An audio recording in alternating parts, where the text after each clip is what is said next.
Can an awakened one help? Can an awakened one help? This is a very pertinent question.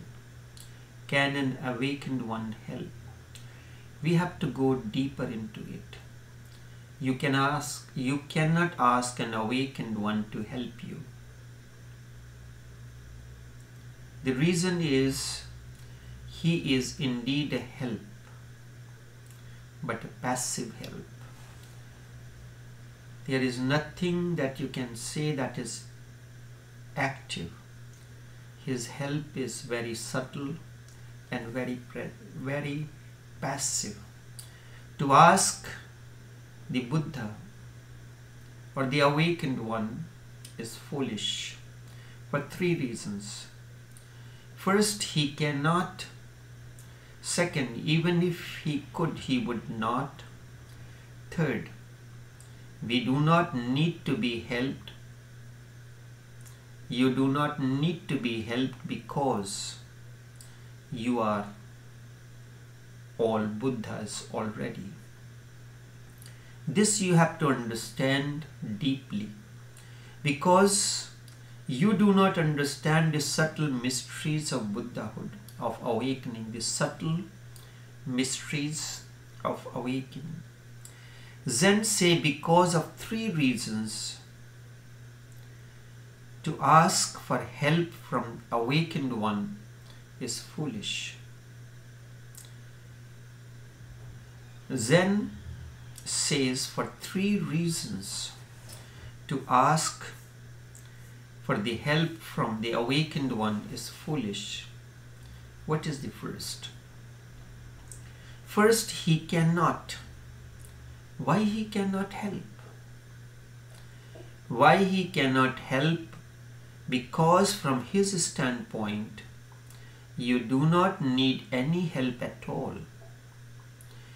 From his standpoint, your whole situation is ridiculous. Your whole history, your whole misery is fake. Rather than being kind to you, he would like to laugh at you. Although he does not laugh, he goes on showing his kindness, his compassion to you, just not to offend you unnecessarily. But the basic thing is, from the standpoint of an awakened one, all your misery is so stupid. It is as if you are in a house which is on fire. Doors are open, windows are open. You can jump out of that from anywhere, and you are just sitting there and shouting for help. This is the situation of stupidity. You are in a house which is on fire. Doors are open, windows are open. You can jump out from anywhere, and you are just sitting there and shouting for help. How am I to get out of this house? You wonder, my house is on fire. Bring me maps, guidebooks, teach me techniques, methods to get out. And the house is on fire. You are standing in the middle of it, and the doors are open, the windows are open, and you can get out immediately. Not even a moment has to be lost. Therefore, the whole situation is ridiculous. A Buddha knows that you are that which is. You are already Buddhas. The day a man becomes enlightened, for him the whole world becomes enlightened. With his enlightenment, he comes to know that the entire existence awakened. There is nothing else but awakening all around. Then he can see through and through. He can see your eternity, eternal purity, and also he can see the hidden inside you, the source, the God, the awakening, the Chetna, the consciousness. And you are crying and lamenting, and he can see your treasures and your empire, and you are begging for help. That is why the whole situation is ridiculous. Buddha cannot help you because he can see your misery is self-created and illusory. Your misery is self-created and illusory. That's why he cannot help. This you have to understand, because you already have everything, but you do not use it and you are crying for the help.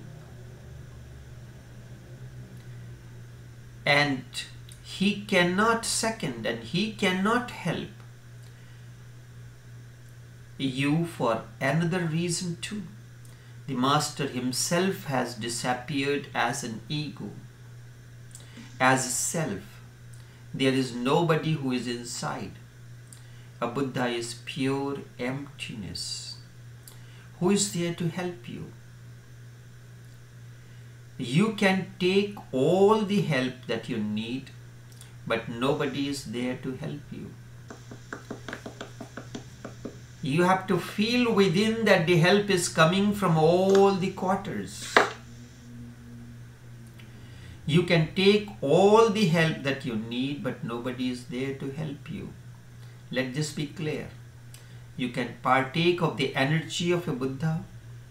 You can eat as much of his energy as possible. You can drink him. You can become intoxicated with him. But he cannot do anything on his own. The door exists no more. He exists in the body, but he is the bodiless. He is the formless.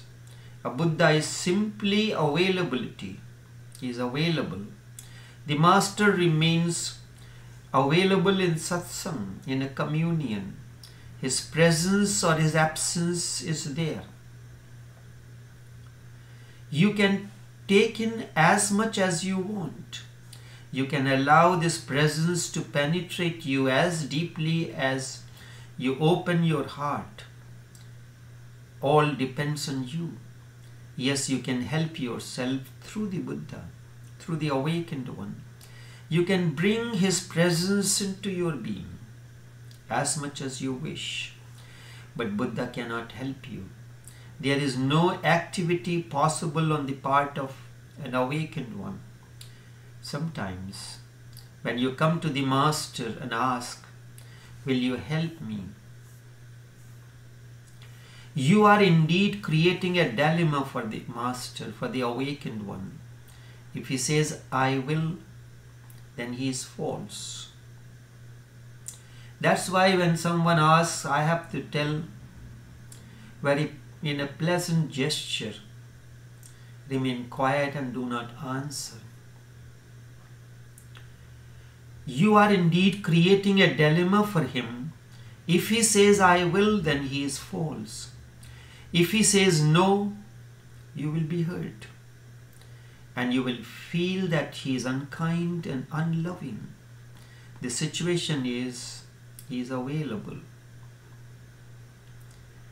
You can help yourself through his presence, but he cannot do anything. The Master is a catalytic agent. You have heard of the chemical reaction. In the chemical reaction, in certain reactions, there is the presence of a catalyst. That catalyst does nothing, but all the alchemic changes happen in that presence alone. When you take the 2 molecules of hydrogen and 1 molecule of oxygen, H2, then in the presence of manganese dioxide, the alchemical process begins, but nothing happens to the alchemical process. Nothing happens to manganese dioxide. The plant grows in the presence of the sun, but the sun's light never fades or gets less. Sun acts as a catalyst in the process of the growth, in the process of the flowering of the plant. Just as a lotus or a rose flower blossoms, opens its petals in the presence of the sunlight, so too, in the presence of the awakened one, your petals begin to open. His presence is contagious and a catalyst. His presence can trigger a process in you, but he cannot be the doer. He cannot take any initiative. He can be a manipulator. He cannot impose any discipline or character in you. He cannot force you to change. All that is violence, that is gone. Remember, all violence is the shadow of ego. Violence is the shadow of ego. The day ego disappears, all violence too disappears. Then the man who is after you and is trying to change you is not the man to be with. If someone says, I can change you,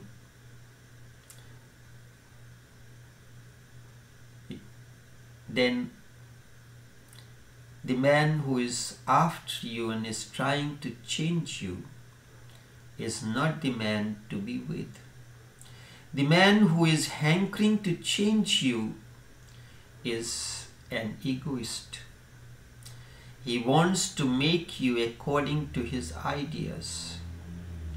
He is dangerous. He will destroy you and your freedom as well. He will not be of much help to you. He will cut from here and from there, cut this part and that. He will change things in you.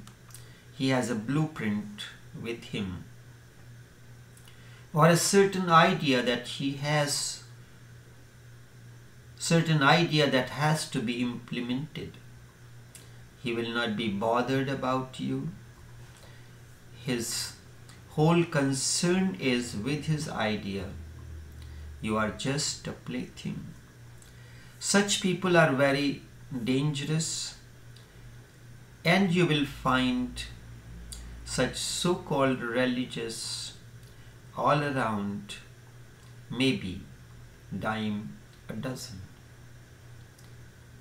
You will find them in abundance all around, dime a dozen. That is why your so-called Mahatmas go on doing. They go on giving you a pattern of life. They go on forcing things upon you. Do this, but not that is their way. If you do this, you will be rewarded, or do not do this, you will be, or do not do this, you will be rewarded. If you obey, the paradise is yours. If you disobey, you will fall into hell. These people are really dangerous. They are politicians, not religious ones at all. Their whole effort is to change people, and they enjoy it. But people are, remember, people are not things. You are awareness. You are consciousness. A man is not a canvas that you can paint him the way you want it. Man is God. Woman is God. And each person is divine. Who can change a person? Just the very idea of changing a person is sacrilege, a sin. A master is not here. A master is not here to discipline his disciples. He is available totally. Whatsoever they want, they can have. And that is your choice and your freedom. Master is here to teach you one single thing: freedom. No interference in it. If they choose to remain in the world, fine. If they choose to get out of it, fine. With the Master, all is good. But the greatest value is freedom that he gives you. You cannot ask Buddha to help you. His help is passive. Just a presence, a door. You can pass through it, but the door cannot drag you through itself. Be aware of the fact. If you are with a real Master, he will not drag you anywhere. He will shower his presence. He will shower his presence on you. He will remain available in 1,001 ways. I am available to you, to each one of you, in 1,001 ways. You can call me. You can hear my message deep within, inscribed in every corner of your being. You can find the message that I am. You can feel the presence deep within you. When you have that presence deep within, what else do you need? Be aware of the fact. If you are with the real Master, the awakened one, he will not drag you anywhere. He will shower his presence on you. He will remain available in 1,001 ways, but he will give you freedom to choose. He will be available to you in 1,001 ways, but the freedom is yours to choose. Freedom to be. His presence is not active. Cannot be, because all action is violent. His presence is passive. So for 3 reasons, it is not possible for a Buddha, for an awakened one, to help you. You have to look deep within you. Is his presence available to you? Now it's a choice. The freedom is yours. Are you available to his presence? The moment you decide, yes, I am available to the presence of the awakened one, bridge is created. Something happens. Something happens and you have not. Something happens beyond your understanding. This is the subtle mystery of being around an awakened one.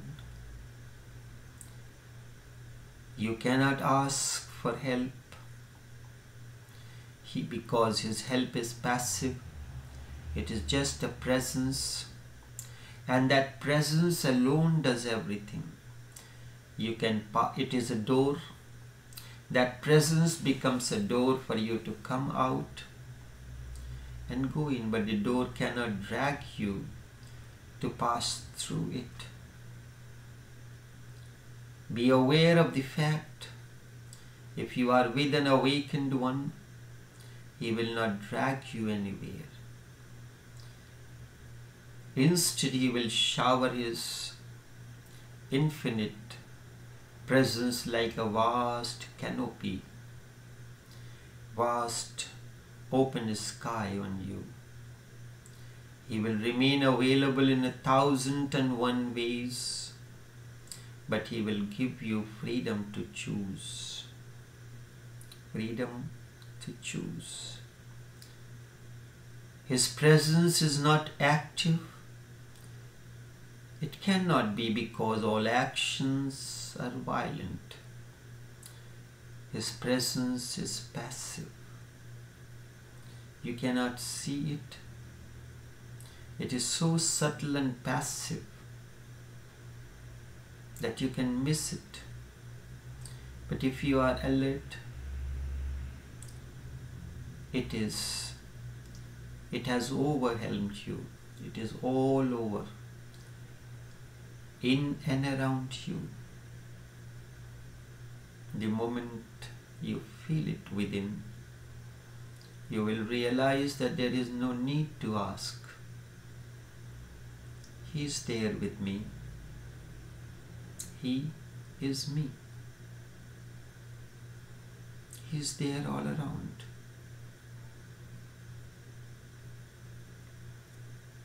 That presence surrounds me. That presence has overwhelmed. The presence is silent, is not words. Just a mystical presence. The more you drown in it, you will attain to your freedom and much more than that. Only this much for this morning. Until